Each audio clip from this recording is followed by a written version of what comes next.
In this video, we will be going over how to complete a move-in. Under Quick Navigation, you can go to New Customer. You can also go to this hamburger menu, Customers, and then New Customer. If you're a one-site operation, it will just display your one site here. But if you run multiple facilities, you can search in the drop-down for the facility you want to move the tenant into. You'll start by entering their first and last name. By default, this is the only things that are required, so first and last name are required. However, you can choose to have more things required by reaching out to tech support to get that enabled for you. If they're a business, you can enter company name here, their address line 1 and line 2, so if they're a P.O. box or have a suite number for an apartment or anything, you can add that in line 2. City, state, and postal zip code by default will be blank. This is a demo database and it is set up to pull this information from the facility information. You can have that done as well, so it would populate your facility's city, state, and zip code. Just keep in mind you may have to override this from time to time if you have a customer that's maybe from out of state or at least out of the city or out of the county that you're in. Next, it's recommended to add the mobile phone number if you're using the Twilio integration. That way you can chat back and forth with the customer. You can also include the home number and work number. For the mobile number, just to keep in mind, if you are going to be utilizing the Twilio integration, they will need to opt in to receive SMS messages from you. You can also click to add an additional contact, so maybe an emergency contact or an alternate contact or cosigner, whatever it may be. This will just collect the same information that you're collecting from the customer basically, so first and last name, address, phone number, email, etc. And then you would just click save once you have all that filled out. Next is the internet section. So you would want to add the email address. You can have their email address on file for the sake of getting emailed statements, so invoices, late notices, etc. You can also have their email on file and have them receive like print statements, for example. And as long as you have an email on file on the edit customer page, you're able to actually send them an email from that page without having to go into like your actual inbox and send an email. Just keep in mind all responses will be going to your actual email inbox, so it's just a one-way messaging. Here is where the tenant portal information would be. So their username would typically be their email, and then they can have whatever password they want. Don't fill this out on behalf of the customer unless they give you explicit instructions to do so. And then if you do it, just use a temporary password that is something simple, and then they can always go in and override that and create a new password for security purposes. But again, don't fill this out on behalf of the customer unless they explicitly ask you to. And then here for email statements, will be yes or no. So if they provided an email and they want to receive everything via email, so their lease, their invoicing, their late notices, etc., you'll want to click yes for that. Otherwise, if they're going to receive print statements, you'll click no. US Mail is an integration that's no longer set up, so you'll just leave this by default as no, but on another screen in their edit customer page, which will be in a separate video, from there you can choose to set them up for print statements. Next is autopay. You can set them up at this time. Otherwise, you can click save, and then on the payment screen, you can set them up for autopay. Also, additionally, in the edit customer page, you can set them up for autopay or change their autopay information. Net means that they're not set up on autopay at all. Credit card means that they'll obviously be set up to have their credit card set up on autopay.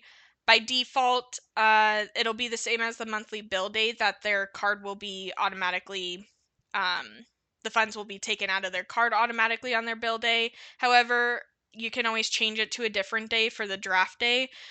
So they'll still be charged on the 1st, for example, if you're first of the month billing or they moved in on the 1st and your anniversary. But you can change their draft date to like the 5th, and then that won't pull out of their account until the 5th day of the month. Then you would enter the name on the card, card type, the address, the card number, expiration, all that good stuff. Or for bank draft, it'll be the name on the account, bank name, routing number, and account number. Next is the additional information. This is where the custom fields are located. So by default, there will typically be tax exempt, birth date, and if you have a gate, there will be a spot for access codes. Some additional ones that may be there or you can have set up are things like social security number, driver's license information, such as the number itself, the expiration date, the state, etc. If you don't see any custom fields here that you do want added, you can always reach out to tech support to help get that added for you. Here you can enter your the unit number that the tenant wants to move into if you know the unit number off the top of your head. Otherwise, you can go to Find Unit to see the list of all available units. You can also use filters, so if you want to filter by billing plan or if you have climate controlled units and stuff like that, you can filter that way as well. You can search for unit number here as well, or you can just simply choose the one you want to move into from the list. We'll just choose 50 to make it easy and click Assign Units.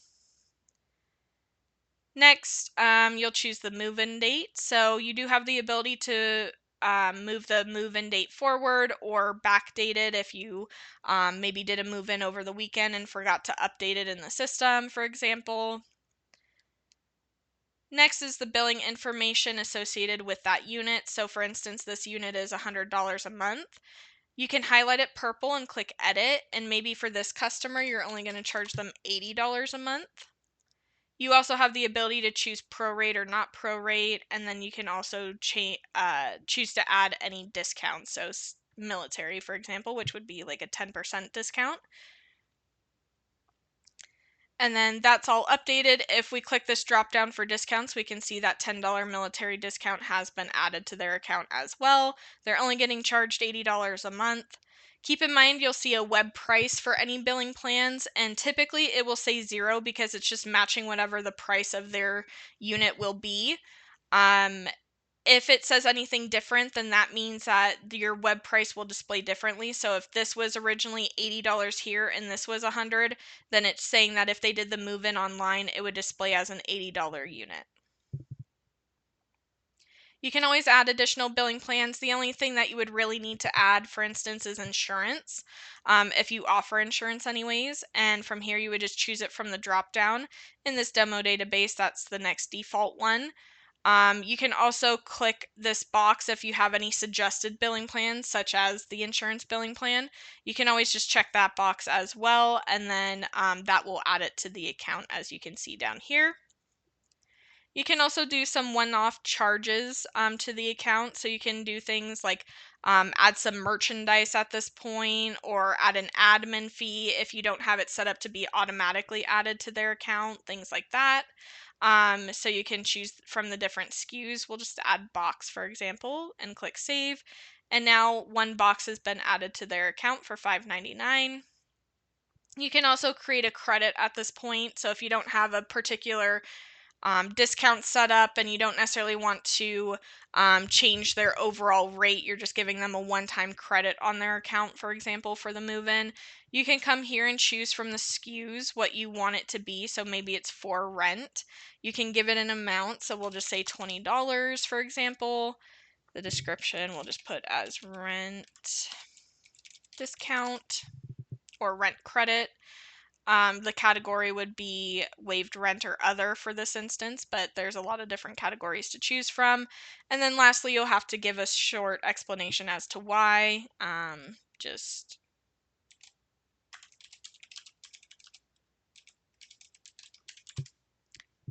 or credit or whatever you want to put.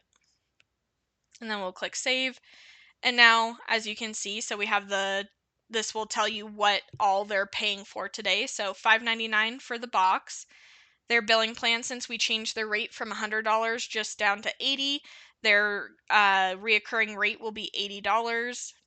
Their rent discount that we just created a credit for is $20. They also have the military discount of $8 applying.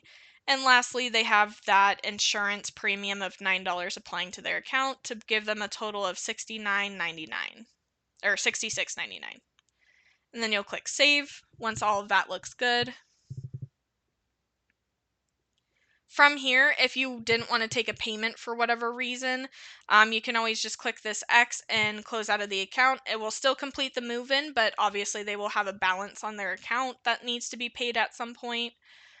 Otherwise, you'll just take the payment. So there is a few things to note. Up here, you can change the price. So this I would typically use for indicating maybe a partial payment, or if you want to do a partial prepayment. So we'll say like $100. That was only 10. Let's do 100 for example.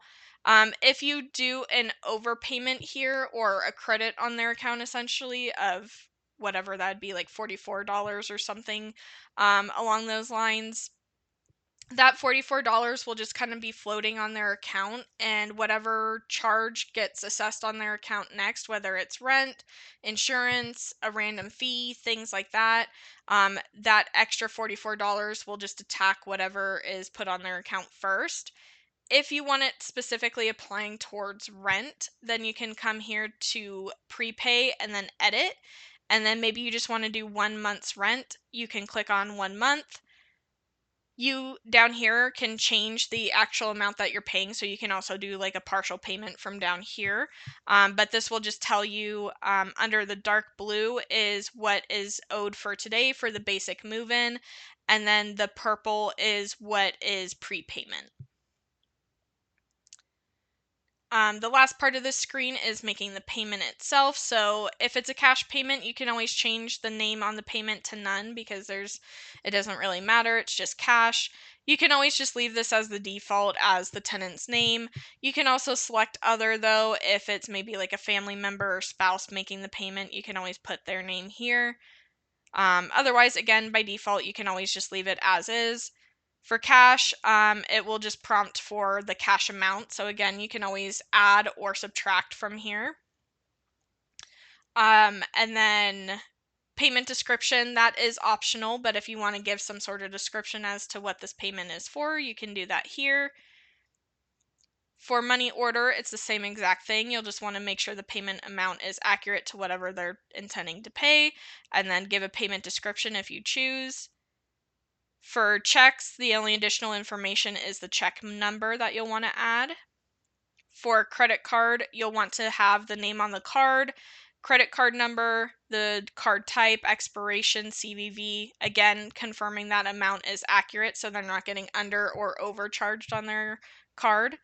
And then you can also click store for auto pay. So going forward, it'll make this one-time payment, but it'll also put this card on auto pay for future purchases. And then lastly is bank draft. And similarly, you'll put the name on the account, the bank name, routing number, account number, confirming the account number, and then store it for auto pay if they want to set this account up for auto pay. Once you determine the payment type as well as the payment amount, you can come down here and click make payment. You can choose to have this box checked and it will prompt to display a PDF of the receipt or whatever it may be.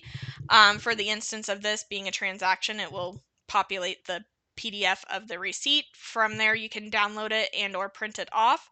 If you don't want to receive that, you can just click make payment and uncheck that box or leave it unchecked if it's already unchecked. Click make payment and then that will finalize the transaction. For the sake of this demo though, we'll have this checked so you can see what that looks like. Click make payment and then over here, you can email this report, which is just, again, the receipt, or you can click download now. And then this is what the receipt will look like. From here, you can download it or print it. And then once that's done, it will bring up the edit customer screen. But again, we'll go into that in more detail in another video. If you have any additional questions, comments, or concerns, please feel free to reach out to tech support or your onboarding coach.